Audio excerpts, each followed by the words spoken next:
My next guest has written a fascinating and enjoyable book on a topic that candidly I would have thought improbable to result in a book that interesting and readable. So I'm looking forward to the conversation. Benesh is a journalist and author. He was on the show before discussing a previous book of his, and this book has just come out. It's entitled 1999, The Year Low Culture Conquered America and Kickstarted Our Bizarre Times. So first of all, Ross Benesh, welcome back to the program. Good to be back. Like I said in the introduction, I would have looked at that title and said maybe a little bit of overreach there. That I do remember a lot of low culture from 1999, but I can't imagine that it shaped the world we live in today. And yet, you make an excellent argument for exactly that. You brought me around, so I'll start with this. Uh, um, what on earth gave you the idea to write this book? Well, I've been noticing more facets of the trashy stuff I liked as a kid just popping up in our society. Like, you notice a corporation like BP would say the story of them being environmentally conscious, even though they just spilled oil everywhere. It kind of reminded me of like the facade you would get in pro wrestling. Um, just the way our national politics function and the way congressional hearings go right now would just give me like reminiscent of Jerry Springer talk show segments. When the NFT market crashed, that reminded me a lot of Beanie Babies crashing in the 90s. And so there were a handful of these moments that happened that made me go back and re-examine all the stuff I liked as a kid and, what significance it holds in today's culture. And so I started researching that and came up with this book. Well, as I said, you brought me around, and in a lot of ways, including, I mean, the political angle. Yes, it's an obvious one. In fact, Donald Trump is the first American president who has actually participated in a wrestling match, exhibition match. However, Well, Abe Lincoln wrestled before, eh, but that was not a much different sort of thing back yeah. then. Yeah, and you define the word kayfabe, which I, among others, have used to describe much of what passes for political discourse these days. So that comes from the wrestling culture. So first of all, what's kayfabe? Well, kayfabe is pretending that something's real when it's not, basically. So you're giving the impression of genuine events that are not. You're going to suspend disbelief because you want to really believe, you really want this storyline to be true. I would say like Trump saying he's going to force Mexico to build and pay for a wall is kayfabe. There's no chance that's ever going to happen, but the people who follow him really like that idea. They want it to be true. In the same way that I liked Ultimate Warrior being from Parts Unknown. It was entertaining. And of course, another wrestling term is, I think I used this during the first Trump administration, is jabronis. You're a bunch of jabronis, right? You're a bunch of idiots. And there is the implicit suggestion of that in the discourse too, isn't it? And sometimes people enjoy being idiots. Sometimes it's fun to be an idiot. I mean, isn't that one of the sub themes of 1999 culture? The idiots were on top of the world. MTV New Year's Eve that day when we welcomed in the new year had Limp Bizkit playing Prince's track 1999, and I'm a Limp Bizkit fan, but I'd also say Fred Durst was a huge idiot in the late 90s. Right. You definitely, Fred Durst being the lead singer of Limp Bizkit. And I have to admit, my reaction to Limp Bizkit at the time I was older, I was already a parent and so on, was kind of horrid fascination.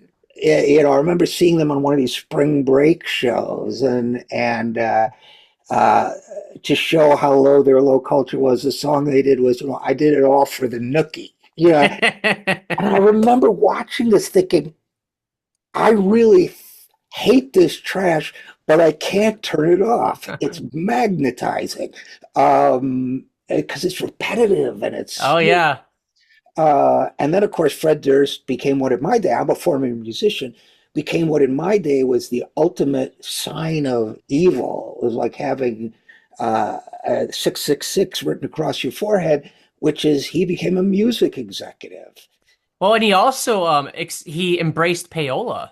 They paid stations to play their record to increase the popularity, and that was very much like a taboo sort of sellout thing. And Limp Bizkit did it, and they just said like, "Hey, yeah, we're doing that. Like, we paid these stations to play our track. They're not playing it because people want it or it's popular. We're greasing the wheels." I mean, they would thank TRL MTV executives in their album liner notes, when a lot of artists would say like MTV is devaluing the artistic process. Limp Bizkit was all about we're gonna thank MTV, we're gonna date MTV employees, we're gonna link ourselves to them as much as we can, and if we have to pay to get our record on the air, that's what we're gonna do too.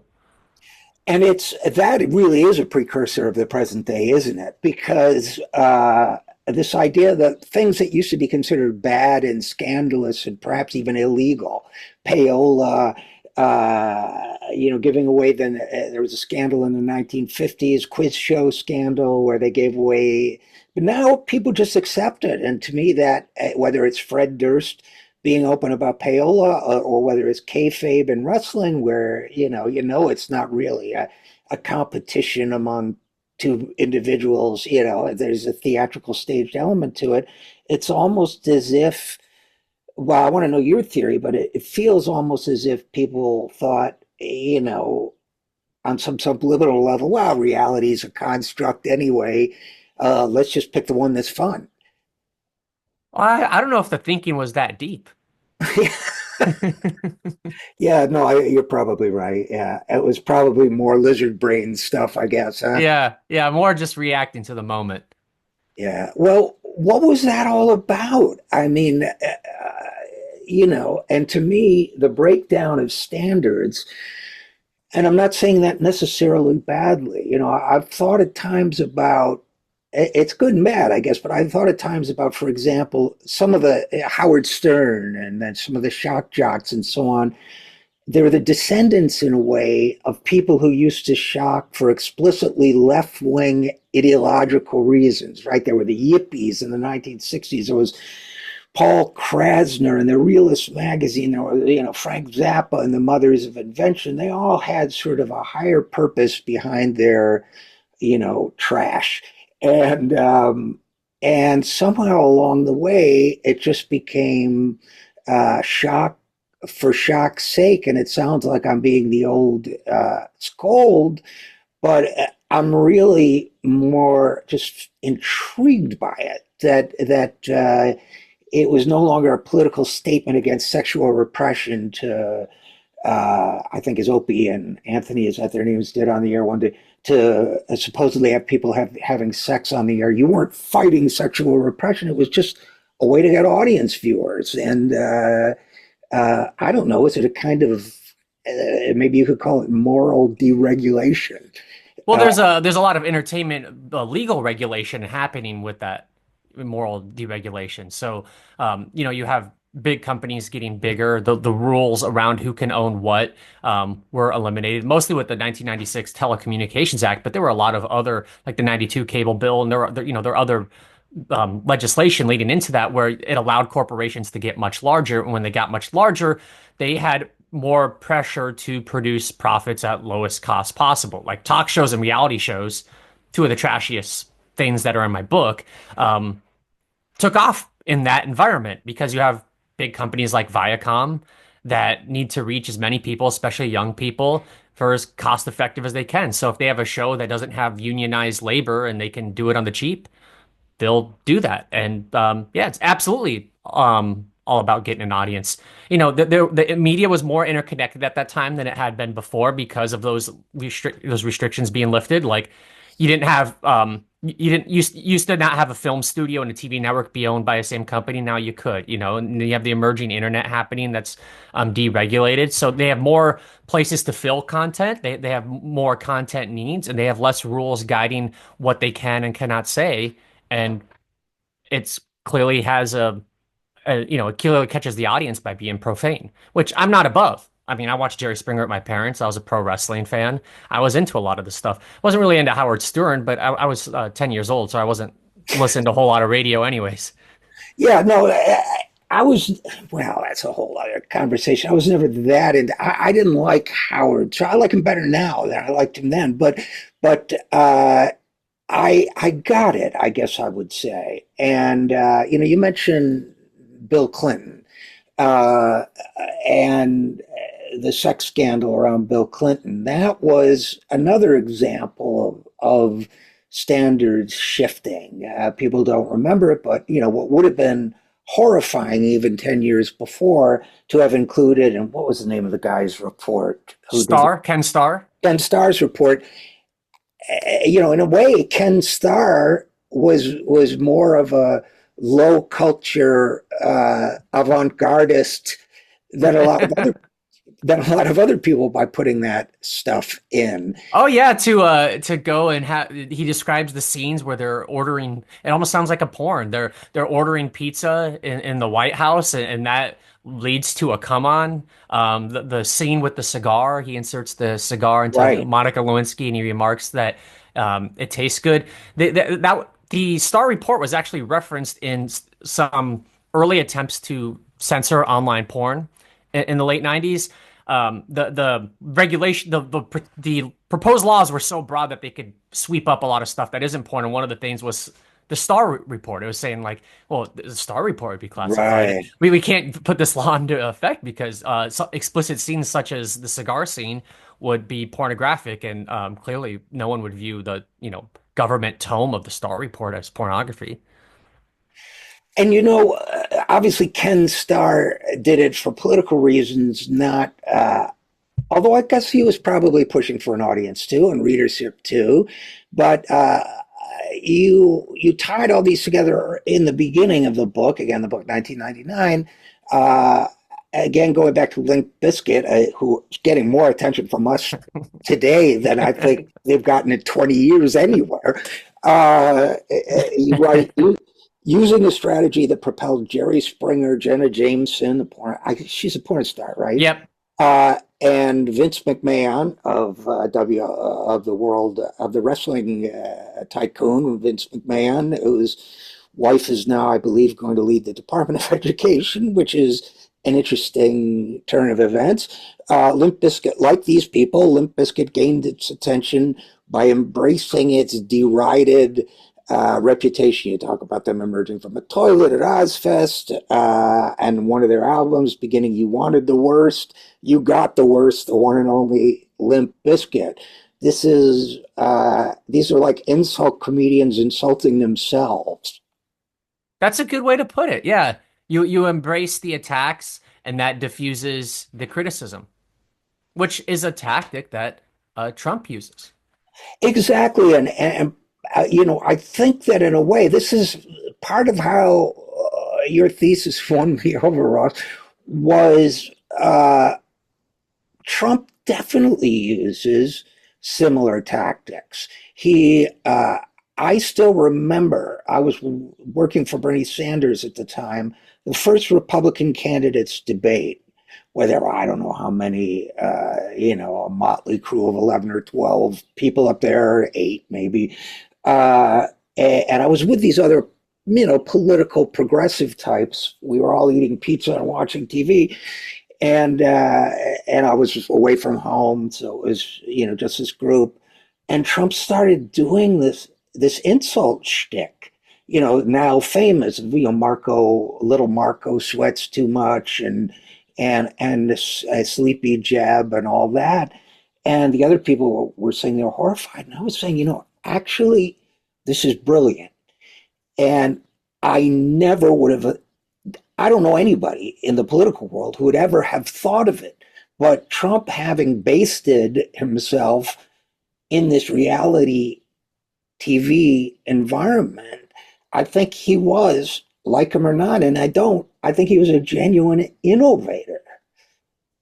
Yeah, for sure with reality TV, but even before that with everything he did in the tabloids. Yeah, he was ahead of the game.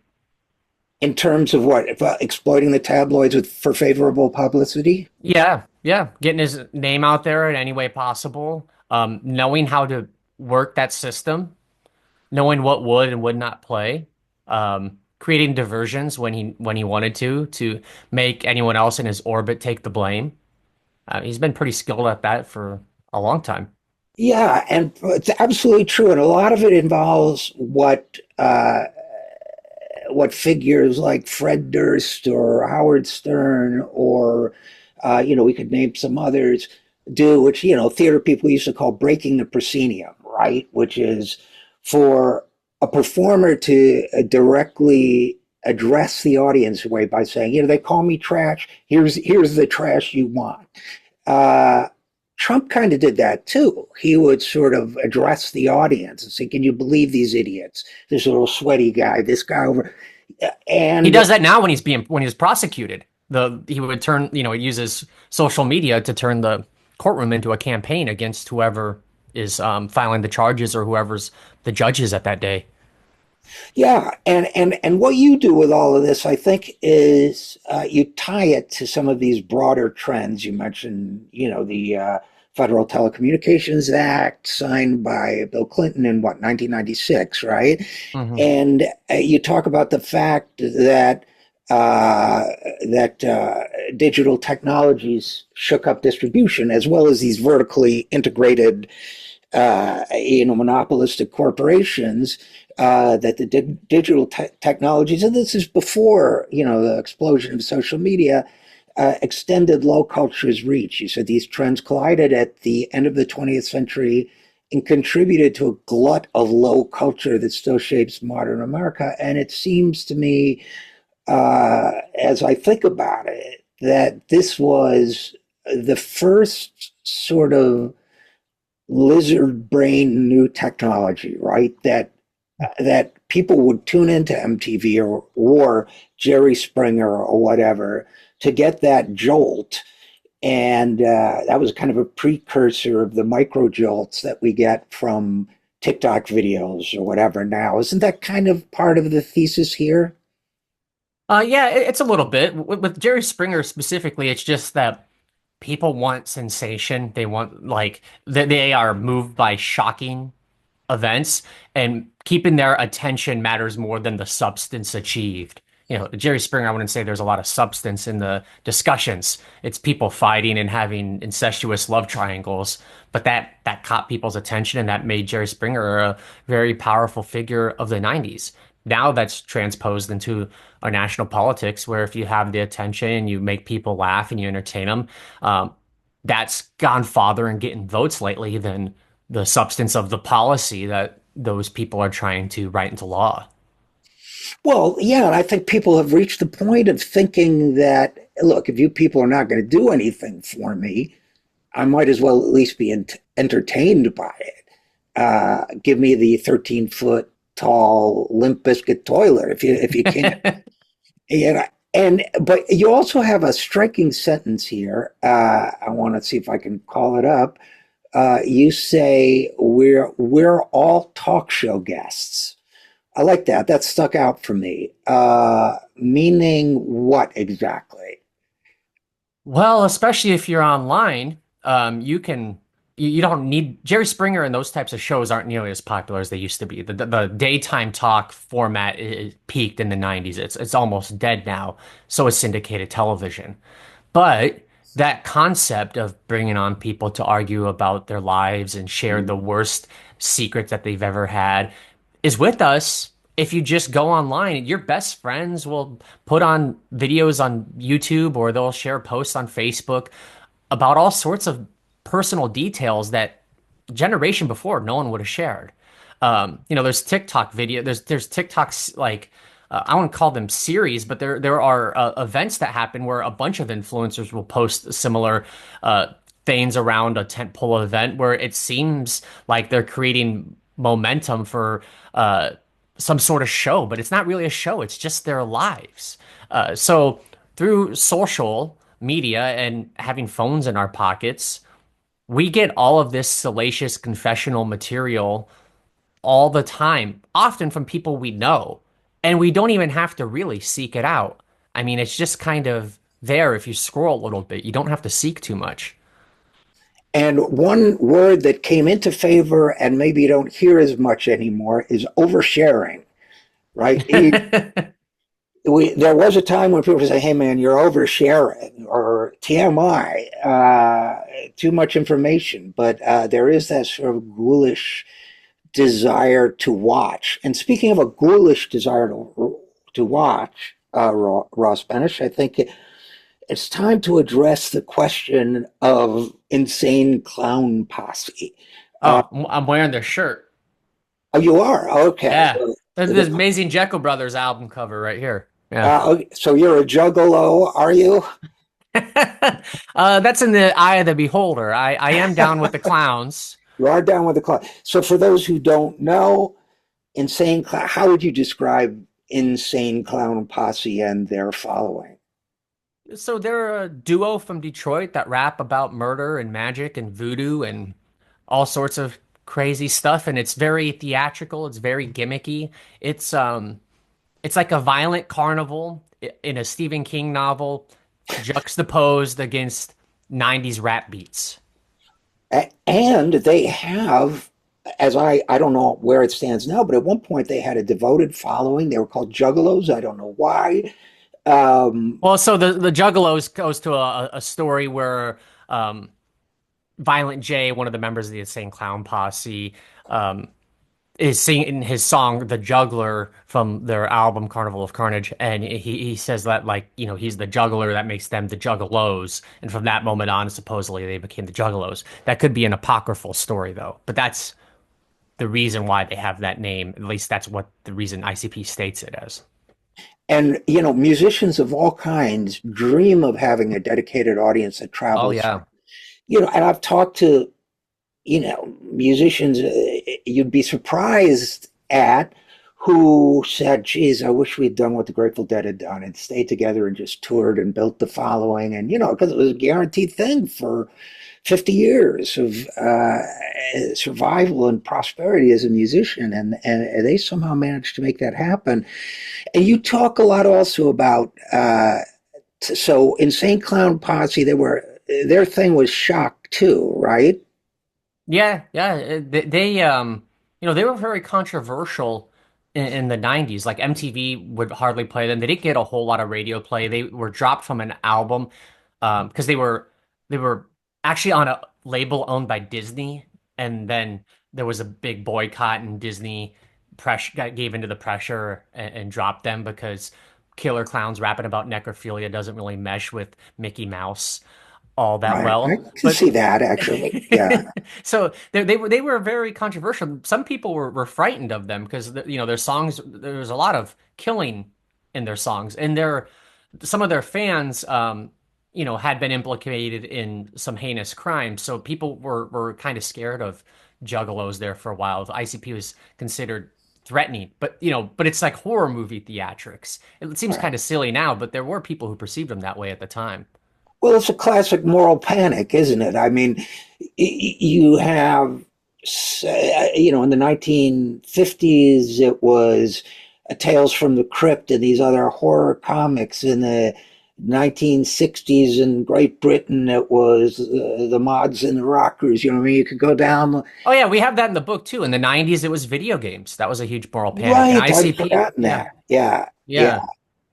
And so, what's interesting, and I think one of the theses of your book in 1999 is that this stuff became extremely successful at a time when there was this merger mania, acquisition mania, so also could take advantage of vertical integration, horizontal integration, cross marketing. So Insane Clown Posse could show up at a wrestling match, or I think at one point you say a match held during the Super Bowl halftime drew 10 million viewers. You talk about other Oh yeah, I'll give crossovers. you a crazy example of Sure. cross.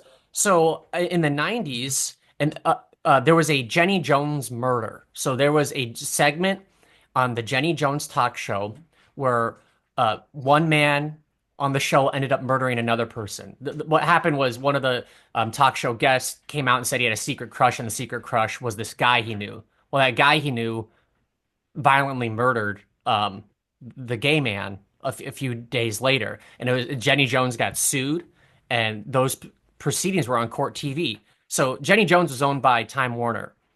Court TV was owned by Time Warner. So the on Court TV, they're talking about Time Warner and Jenny Jones being like the evil perpetrators of this and creating the situation that led to the murder. And it's being shown by like the same on a TV network owned by the same people. And then it's being covered by CNN and CNN's website owned by the same people. It's just a self-perpetuating media cycle all within one company. Yeah, it's like a financial puppet show, isn't it? Where they're like, the left hand and the right hand both belong to the same person, and they look like they're fighting. But Yeah. yeah, it's fascinating. Actually, it's really fascinating. And so You let's. only get that with a bunch of mergers, like the Time Warner portfolio just had so much in it. And of course, everybody is, in the Marvel Comics universe, in the DC universe. I mean, that's small potatoes compared to, some of the crossovers you're talking about. So this is, and the FBI designated, I get this from your book, the fans of the Insane Clown Posse is a gang, which from a business point of view had to be great for them. Well, initially it seemed like that, and they would market it as such that they're the only band that's wanted by the FBI. That was in a promo for the Mighty Death Pop album that they had around the time. But their insurance for shows went through the roof, and they sued the FBI, and they claimed they lost a lot of money. Actually, they claimed they lost like $700,000 that year over insurance premiums going up. Oh, that's interesting. And probably the insurance companies had some financial ties to, who knows. But Yeah, uh, I hear you. Initially, that was their reaction too. oh, really? Oh, Yeah. interesting. Yeah, yeah. I don't know whether to be flattered or disturbed that I was thinking along the same lines as them. But the let's sort of expand out a little bit now. You write that the outsider label ICP person, that's what say Clown Posse personified, is resurrected when religious figures lean on persecution accusations to rally people to their own causes. I will tell you, Ross, my first thought was maybe it's the other way around too, that a Christian, white Christian, particularly evangelical culture has always thrived a little bit on outsiderness. And George Jones had a song called Cup of Loneliness, where Jesus is telling his father, will you drink this bitter cup of loneliness with me? So maybe there's a dialectic going on or something. But what religious figures were you thinking of? Well, not anyone, not like a particular person um, to call out, but I've just noticed there's a lot of, especially evangelical, but even some Catholic, a lot of Christian pastors who really rally on this sense of being persecuted and like bringing together people who perceive themselves as outsiders. Um, there is Archbishop Chaput, for instance, of the Catholic Church, was someone who I wrote about in the chapter where he wanted to have a church that was smaller with more devout people, and basically it's an us versus them. The world is out to get us. He's just one tiny example, but I didn't. I was just thinking more broadly that I see this across congregations where you bring in people and you get them, really amped up to your cause by saying that we're the ones that are here for you. The rest of the world is out to get you. For ICP, that's an easy selling point when the FBI is saying you're a gang. So, okay, that makes sense to me. And but of course, preachers are not trying to be horrifying, except in the sense that they might troll liberals, for example, which I'm sure they do, and that's a form, I guess, of outrage marketing. Another one is Beanie Babies, uh, which are so ugly. They were ugly then, they're ugly now, and yet that was a precursor too. I mean, you have these stupid bitcoins, Bored Apes and all Yep. that. Weren't Beanie Babies, which were supposed to be, you say they were meant as children's toys, but then adults developed cottage industries around them. Wasn't that kind of a Bored Apes precursor? For sure was a Bored Apes precursor. NFTs are the new Beanie Babies. They're, kind of worthless commodities that people are collecting for the sake of collecting and belonging to a community. People poured a ton of money. The market got really big, and then the market collapsed, and now they're closer to what they're really worth. Yeah, yeah, no, that makes sense. And another thing your book reminded me of was how much in 1999, and I hadn't thought about this, how much there was still a kind of de facto segregation in entertainment. Particularly when you talk about this kind of low culture, you write that it was overwhelmingly produced by and starring Caucasians, and that, whites are four-fifths of the population. And you quote somebody from Vanity Fair saying you have to wonder if in one of their secret meetings, entertainment executives passed a moment reaffirming segregation. Obviously, that's not the case, but it struck me as, what it made me think about is uh, Black Americans were already in the cultural margins and in a racially discriminatory society. They didn't need to shock anybody to get there. There was in the 1980s, I think it was, there was a great R&B songwriter and producer named Swamp Dogg, uh, whose name is a precursor of Snoop Dogg, and he had an album called "I'm Not Selling Out, I'm Buying In." So so it seems to me this desire to outrage and become part of an outsider culture, which is sort of mainstream now, I think maybe in those days that was part of what the de facto segregation was about. I don't know. What do you think? Well, the entertainment industry is notoriously aristocratic, notoriously people who you know within your own circle. I mean, Right. a lot of people born on third base in entertainment industry. It's not the most talented people who come out. I mean, sometimes that happens, but you got to be really, really good for that to happen. So, the white producers are the ones who had the advantage. The white stars are the ones who tend to have the advantage, like so many other things in our society. So it was disproportionately skewed that way. And there's also a lot of this entertainment is aimed at males. There was a huge assumption that men held the purchasing power in their households, and that the 18 to 49-year-old male demo is like the be all end all. So people exactly like me right now. I'm 35-year-old white guy. That was so much of what mass pop culture was aimed at back then, and still is, but especially in the 90s. Most shows were geared toward my demographic right now. Yeah, and obviously it was a sort of, how do we put it, sort of a synergistic where that demographic is more attracted. I mean, I'm saying this as if I know, I don't know, but that demographic is more attracted to like the shock, outrage stuff. You mentioned Jimmy Kimmel and Joe Rogan and The Man Show, which I would say, Started in 99. oh, did it? Yeah. Yeah. So, I mean, they probably fed off each other. You could do a certain kind of low culture that appealed to males.